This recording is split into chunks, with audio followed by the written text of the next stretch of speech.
नमो नमः। स्वागतम्। अद्य वयं षष्ठीकक्षायाः रुचिरा इति संस्कृतपाठ्यपुस्तकस्य प्रथमं पाठं पठिष्यामः। पाठस्य नाम वर्तते शब्दपरिचयः प्रथमः। तत्र आदौ प्रथमखण्डे एकवचनप्रयोगं पुल्लिङ्गे जानीमः। तथा एषः, सः, कः इति एतेषां शब्दानां कथं प्रयोगः भवति तत् वयं पश्यामः। एषः, सः, कः इत्यादि पदों का प्रयोग हम जानेंगे। ये सारे एक वचनांत हैं और पुल्लिंग शब्द हैं। अस्तु तर्हि पश्यामः कथम् एतेषां प्रयोगः भवति।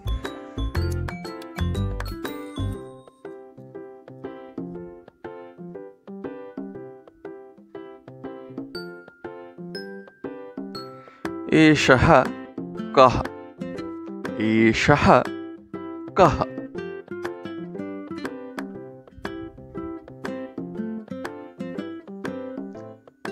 चषकः, चित्रं पश्यामः। चषकः।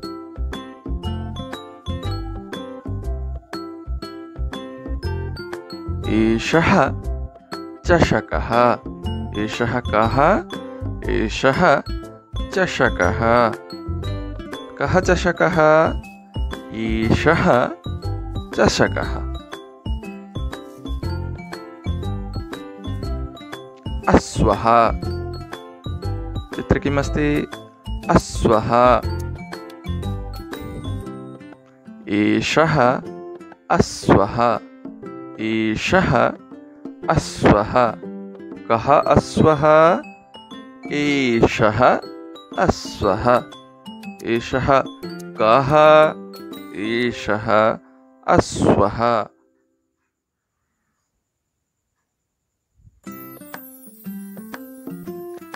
गजः,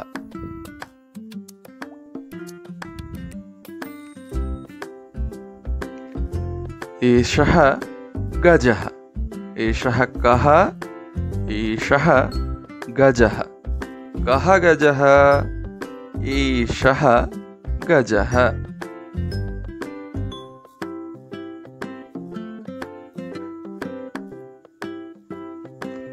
शूनकः,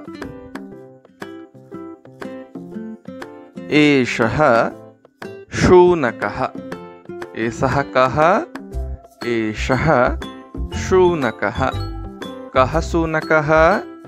एषः शूनकः।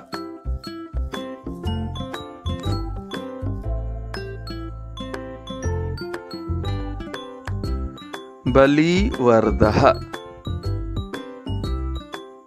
एषः बलिवर्धः। एषः कः? एषः बलिवर्धः। कः बलिवर्धः? एषः बलिवर्धः।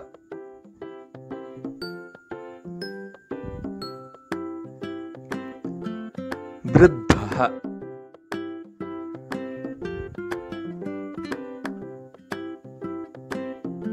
एषः वृद्धः। एषः कः? एषः वृद्धः। कः वृद्धः? एषः वृद्धः।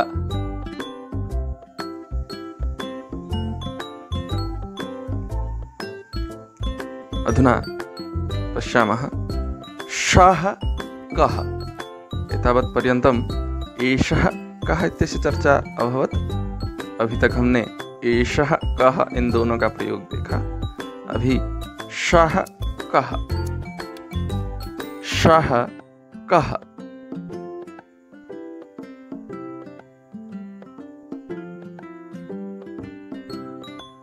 चित्रं पश्यामः।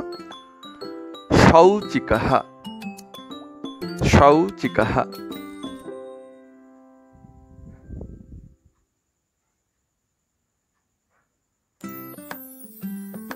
सः सौचिकः। सः कः? सः सौचिकः। कः सौचिकः? सः सौचिकः।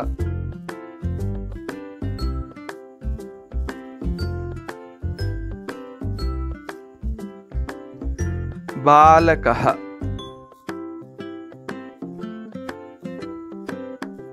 सः बालकः। कः बालकः? सः बालकः। सः कः? सः बालकः।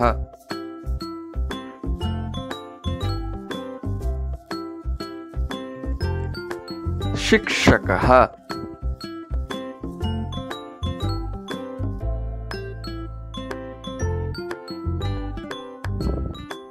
सः शिक्षकः।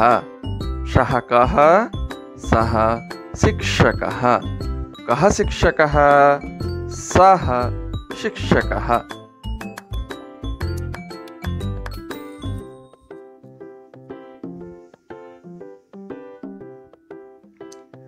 कृषकः।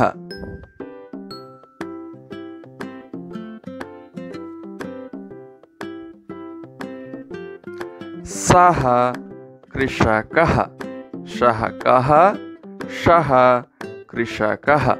कः कृषकः? सः कृषकः।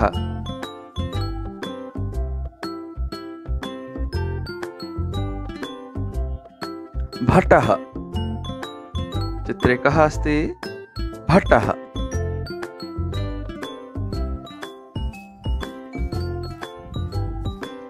सः भटः। सः कः? सः भटः। कः भटः? सः भटः। अधुना ध्यातव्यांशान् पश्यामः। हमने क्या क्या सीखा इसमें, क्या हमें ध्यान रखना जरूरी है। अत्र सर्वे शब्दाः पुल्लिंगाः एकवचने च सन्ति। यहाँ पे हमने जितने भी अभी शब्दों का प्रयोग देखा वो सारे शब्द पुल्लिंग में हैं और एक वचन में हैं। एषः, सः, कः इति सर्वनामपदानि सन्ति। एषः, सः, कः, ये तीनों जो शब्द हमने ये तीनों जो शब्द हैं ये तीनों सर्वनाम पद हैं। सर्वनाम पद हैं अर्थात जिनका प्रयोग हम सभी नामों के स्थान पे कर सकते हैं, वो सर्वनाम है।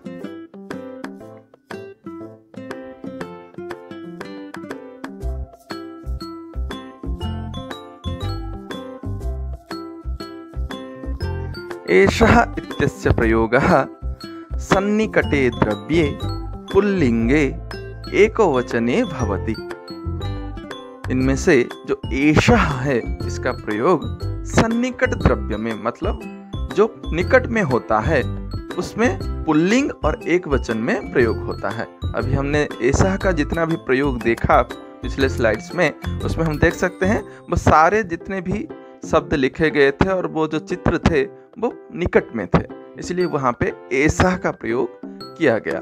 और उनमें जो शब्द हैं वो सारे शब्द क्या थे? ना पुल्लिंग में थे और एक वचन में थे। जैसे चषकः वो उसमें पुल्लिंग है और एक वचन है, इसीलिए वहां पे एषः का प्रयोग किया गया। सः इत्यस्य प्रयोगः दूरस्थे द्रव्ये पुल्लिंगे एकवचने भवति। तथैव सः इत्यस्य प्रयोगः, सः इस सर्वनाम का प्रयोग दूरस्थ द्रव्यों में पुल्लिंग एक वचन में होता है। जहाँ पे भी हमने सः के साथ वाक्य देखे या शब्द देखे वहाँ पे वो चित्र हमसे क्या थे? ना दूर थे, और दूर अर्थ खड़े सभी द्रव्यों में हम सः का प्रयोग करते हैं। और वहाँ पे भी जो शब्द प्रयोग हुआ था वो शब्द में क्या था? पुल्लिंग और एक वचन ही था। अर्थात पुल्लिंग एक वचन में दूरस्थ में सः का प्रयोग होगा और सन्निकट में एषः का प्रयोग होगा। कः इत्यस्य प्रयोगः पुल्लिंगे एकवचने प्रश्ने भवति। तथैव कह इस सर्वनाम का प्रयोग पुल्लिंग में एक वचन में प्रश्न करने के अर्थ में होता है।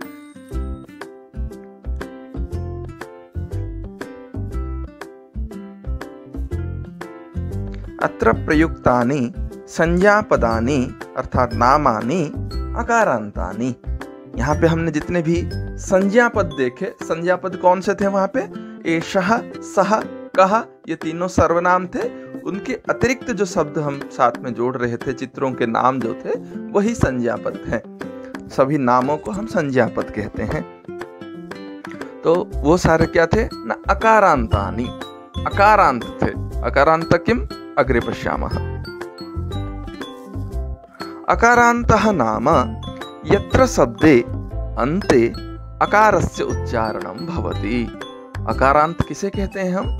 न जिस शब्द के अंत में अकार का उच्चारण होता हो। उदाहरण पश्यामः। यथा राम, राम ये शब्द, अत्र शब्दे अन्तिमवर्णः कः अस्ति? न राम इत्यत्र के वर्णाः सन्ति? राम यहाँ पे कौन कौन से वर्ण देखते हैं हम? र, आ, म, अ। अंतिम वर्णः कः? अंतिम वर्णः अ। अतः अह अकारान्तः, अकारः अन्ते अस्ति। तथैव शौचिक, कृषक, भट, चषक इत्यादि ये शब्दाः अत्र प्रयुक्ताः। ये जो भी शब्द यहाँ पे प्रयोग किए गए थे, ये सारे सभी के अंत में किसका उच्चारण आता है? अ का आता है, इसलिए सारे अकारांत हैं। सर्वेषाम् अकारांत पुल्लिंग शब्दानां रूपम बालक शब्द सदृशम भवति। और क्या होता है न, जितने भी अकारांत पुल्लिंग शब्द हैं, अंत में अ का उच्चारण आता हो और उसमें अगर पुल्लिंग हो, वो शब्द अगर पुल्लिंग में हो, तो उसका रूप जब संस्कृत में बनता है तो वो बालक शब्द के सदृश, बालक शब्द के भांति उसका रूप बनता है। जैसे कि बालक शब्द से बालकः, ये पुल्लिंग में एक वचन में रूप है। वैसे ही चषक से चषकः, शौचिक से शौचिकः, भट्ट से भटः, वृद्ध से वृद्धः, ऐसा रूप बना। ठीक है, तो ऐसे ही हम एषः, सः और कः का अभ्यास करेंगे। आप सबको करना है। सभी शब्दों के साथ 5-5 शब्द जोड़ के लिखना है। एषः के साथ और एक संज्ञापद 5, एषः जैसे चषकः, वैसे ही अन्य शब्दों का हम ज्ञान आहरण करेंगे, कलेक्शन करेंगे और उसके साथ जोड़ के लिखेंगे। केवल पुल्लिंग शब्द को ही लिखेंगे और एक वचन शब्द को, एषः, सः, कः। धन्यवादः। विरमामि। नमो